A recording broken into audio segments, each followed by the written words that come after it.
Krásný den, vítejte u nového videa.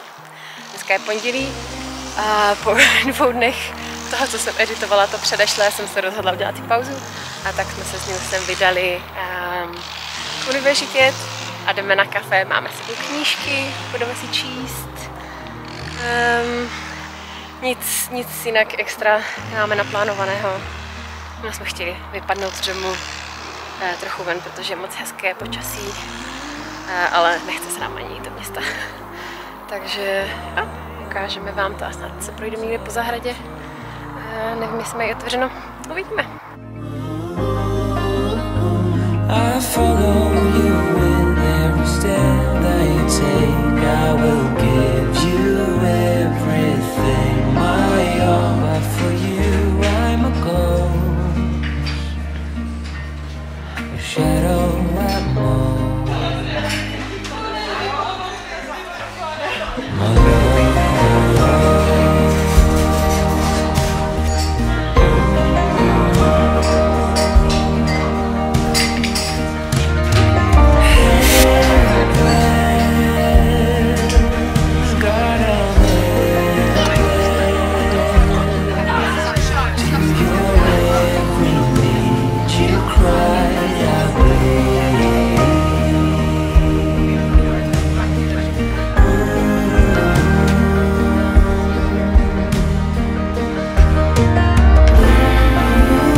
Zdravím vás tentokrát ze zkušební kabinky. Jsme v Sollentuně v secondhandu, který se jmenuje Erikshjälpen. Nikdy jsme tu nebyli a je tady obrovské a strašně uspořádané. Takže jdu zkoušet.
Dneska máme čtvrtek a venku jsem sama.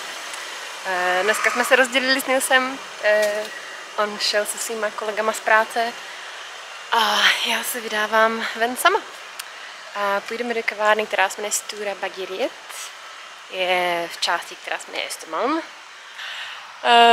Ale měla jsem původně jít v plánu někam úplně jinam a zjistila jsem, že přes léto zavřeno. Pak jsem si našla druhé místo, kam jsem chtěla jít a zase nejsem schopná zjistit, jestli mají otevřeno nebo ne, protože jejich webová stránka vypadá hodně staře. Na Instagramu mají postní příspěvek z roku 2016. Tak jsem to nechtěla riskovat, protože je to úplně mimo a kdyby bylo zavřeno, tak bych tam těžko něco hledala a přišlo mi takové zbytečné. Takže jdu tady do Stora Bageriet, kam se chystám už dlouho. A tak nějak celkově si užít prázdninové, poloprázdné město. Možná se divíte, když říkám, že je poloprázdné, je to hlavní město, ale Stockholm prostě není takové turistické místo, jako třeba Praha nebo jiná evropská města, takže tady je v létě mrtvo. Turisti tady jsou, jasně, ale místní jsou pryč. Většina lidí ze Stockholmu je na letních chatách někde u moře nebo cestuje na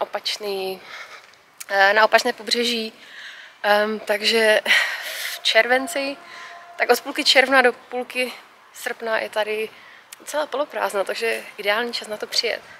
I když na druhou stranu si na to musí dát bacha, protože spousta míst je taky zavřená, protože prostě zavřou kavárnu, restauraci na 4-5 týdnů v kuse a mají všichni dovolenou. Takže je třeba si to ohlídat, jestli máte konkrétní místa, které chcete vidět, ale pokud chcete město, které není úplně zalidněné, tak je to fakt ideální čas.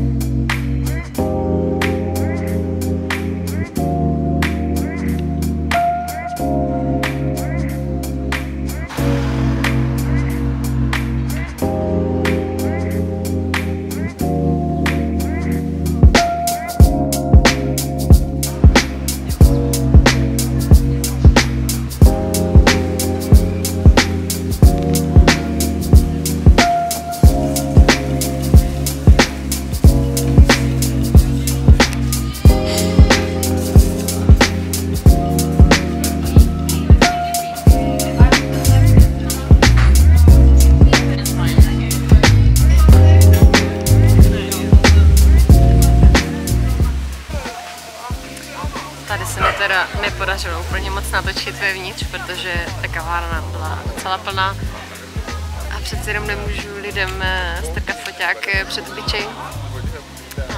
Možná později, pokud se trochu vylidní, ale mají moc hezké posazení venku na docela rušné ulici, takže se tady toho hodně děje. Neskoušela jsem teda nic z jejich pečených věcí, ale vždycky o tom čtu, že mají moc dobré kanilbuly a všechny tyhle sladkosti. Já jsem si teda jenom kafe a džus, takže o jídle vám poreferuju snad někdy jindy.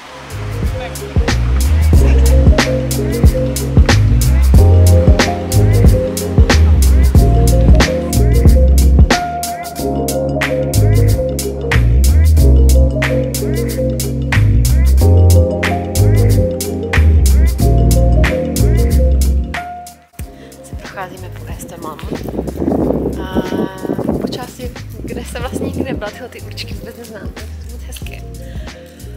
Ovšem tohle je jedna z těch částí, kde ne každý si může dovolit byty, je to tady poněkud dražší, ale mají moc krásné budovy, tak vám nějaké ukážu.